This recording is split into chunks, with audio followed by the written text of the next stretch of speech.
Okay, so we're going to tie that to something else that we talk about with scatterplots is, can you use a scatterplot to make a prediction? And we call these predictions, we call trend lines. And a trend line is just a way for me to predict what could happen.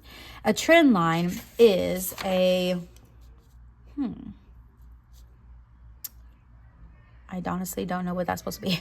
A trend line is a blank line that comes as close as possible to the points on a scatter plot.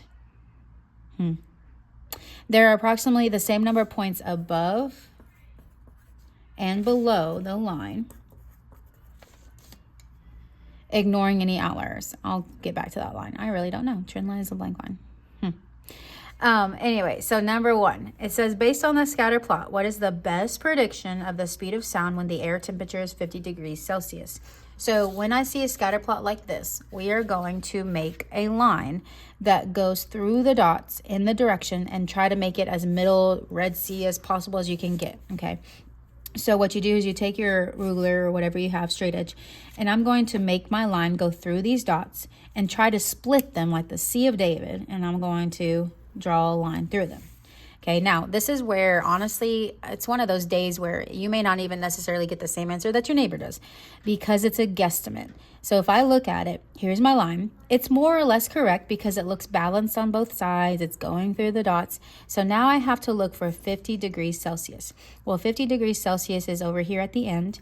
And what you do when you find it is I'm going to go up to the line that I drew, and then I'm going to stop and go across to see what that number would be.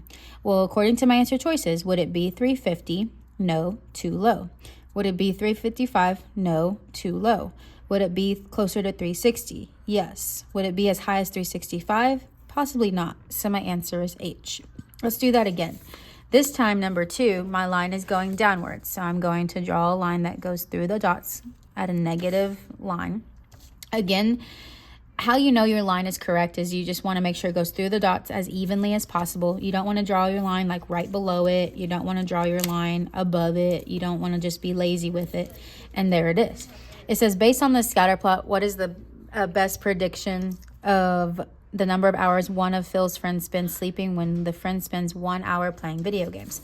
So I have to look for 1 hour playing video games. Notice hours of sleep is down here, hours of video games here. So I look for the 1 on the video games, and then I go across to the right, and then I go down. And in this particular case, I'm somewhere between 8 and 9. And this is where it gets a little bit tricky because, in my opinion, 8 and 9, it's one or the other. But I don't ever really want to round down in some ways. So that's how I think about it. And these answers are so close together that I would round up in a way. So I'm going to go with F. Number 3, based on the scatterplot, what is the best prediction of the resting heart rate in beats per minute of a person who exercises an average of 8 hours each week? So we're going to first draw our line. Remember, this line again is just a divide from the points. And then we're going to find 8 hours of exercise, which is down here. When I find the 8, I go up and I draw a cross. So I'm somewhere really close to 50. Well, there's only one answer that's really close to 50, not above 50, not below 50. So I'm just going to go with G. Number 4, based on the scatter plot, what is the best prediction of the average number of hours a person spends at work every week? And the person spends an average of 10 hours in recreational activity every week. I don't know if that made sense. Sorry. So I'm going to draw a line through the dots as evenly as possible. And then I'm going to look for 10 hours of recreational activities. This is hours of work. This is hours of recreational activity. So that's where I look for the 10. So always make sure you're careful on where you're looking for these. And then I go across and down. I get exactly 60. But if you look at my answer choices, I don't have exactly 60. Well, I definitely don't want 33. 85 is way too large. And this is that talk about, I don't want to round down. Of course, rounding down wouldn't be possible here.